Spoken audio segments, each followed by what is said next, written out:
নমস্কার বন্ধুরা, নতুন রেসিপিতে আপনাদের স্বাগত। আজকে আমি আবার একটা অন্যরকম রেসিপি নিয়ে এসেছি। আজকে আমি এই গরমের দিনে, প্রচণ্ড গরম, তাই বাইরে সদস্যরা বাইরে থেকে দুপুরবেলা এসে খুব ক্লান্ত হয়ে পড়ে। তার জন্য আজকে আমি পেট ঠান্ডা মন ঠান্ডার জন্য করব গুড়ের শরবত। আর এই গুড়ের শরবত আমি কিভাবে করি প্রথম থেকে শেষ পর্যন্ত ভিডিওটা দেখবেন, স্কিপ করবেন না। ভিডিও ভালো লাগলে লাইক শেয়ার সাবস্ক্রাইব করতে একদমই ভুলবেন না।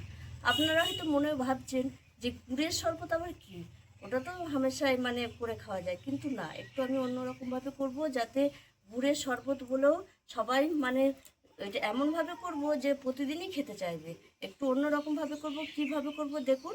এইখানে আমি নিয়ে নিয়েছি গুড়ের শরবতের জন্য একটা মশলা করব, ভাজা মশলা। এখানে গোটা কাঁচা জোয়ান নিয়েছি, গোটা জিরে, গোটা মৌরি, গোলমরিচ গুঁড়ো, এখানে আছে গন্ধরাজ লেবু আর লেবুর পাতা, গুড়, বিট নুন।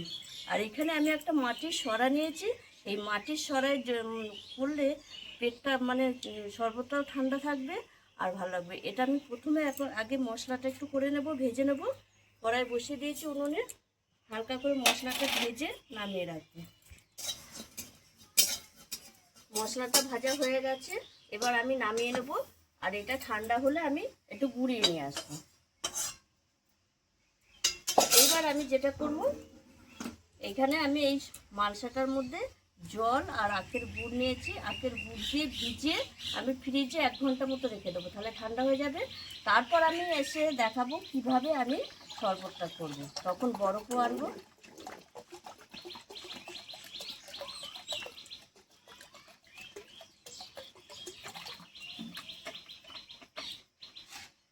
মিষ্টির পরিমাণটা আপনারা যেরকম খাবেন সেইভাবে দেবেন। এখানে আমি এই যে 250 মতো গুড় আছে, আমি এটা ভিজিয়ে দিয়ে দেবো। দিয়ে এইভাবে গুলিয়ে আমি ফ্রিজে রেখে দেবো, ফ্রিজে ঠান্ডা হয়ে যাবে। আর ততক্ষণ আমি মশলাটাও করে নিয়ে আসবো। দেখুন বন্ধুরা, 1 ঘন্টা ফ্রিজে রেখেছিলাম, দিয়ে নিয়ে এসেছি। গুড়টা সব গলে গেছে আর জলটাও ঠান্ডা হয়ে গেছে। এবার আমি এই ভাজা মশলাও গুঁড়িয়ে নিয়ে এসেছি। এইবার আমি দিয়ে দেবো একটু বিট লবণ,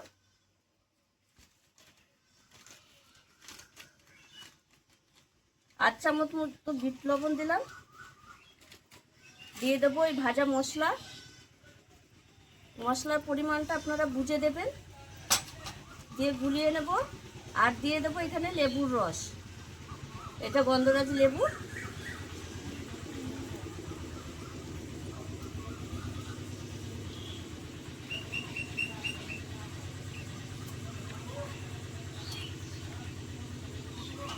দিয়ে দেবো গোলমরিচের গুঁড়ো।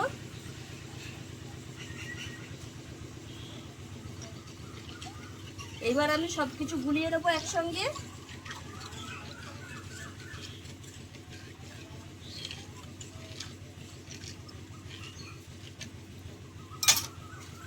এইখানে আমি এই যে গন্ধরাজ লেবুর পাতা যে তুলে রেখেছি, আমি একটু কচি কচি পাতা নিয়েছি, একটু হাতে এরকম মুড়িয়ে দিয়ে দেবো, তাহলে একটা সুন্দর গন্ধ আসবে। আর এখানে আমি গ্লাসেও দিয়ে দেবো। আগে এখানে বরফটা দিয়ে দেবো, যেহেতু জলটা ঠান্ডা, এর মধ্যে বরফ দেওয়ার প্রয়োজন নেই, আমি গ্লাসে দিয়ে দেবো।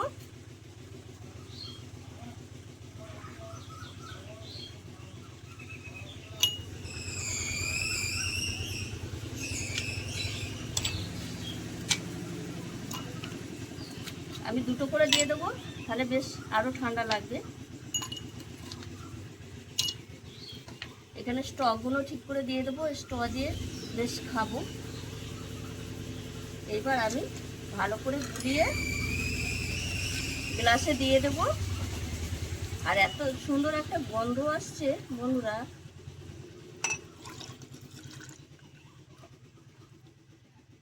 এটা যে গুড়ের শরবত মনেই হচ্ছে না।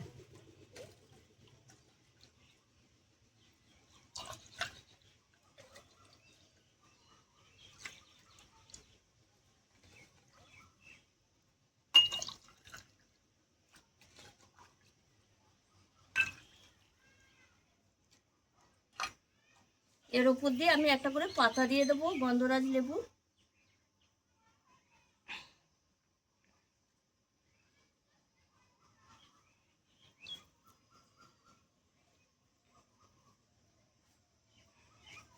দেখুন বন্ধুরা, এই গুড়ের শরবতটা কত সুন্দর হয়েছে। দুপুরে প্রচণ্ড রান্না করে গরম লেগে গেছে, আমি এবং ভিডিওম্যান ভিডিও করছে, ওরও গরম লেগে গেছে। ওকে আমি একটা দেবো, আমি একটা খাবো, আর বাদ বাকিটা বাড়ির সদস্যদের যারা বাইরে কাজে গেছে তাদের আসলে দেবো। ভিডিওম্যান খেয়ে বলো কেমন হয়েছে।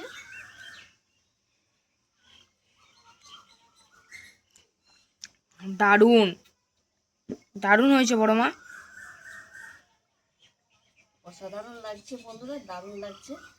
আপনারাও এইভাবে একবার এই গরমে গুড়ের শরবত করে খাবেন, অসাধারণ লাগবে। আর আমার এই রেসিপিটি যদি আপনাদের ভালো লেগে থাকে তাহলে লাইক করবেন, শেয়ার করবেন, সাবস্ক্রাইব করবেন। আবার দেখা হবে আগামী ভিডিও।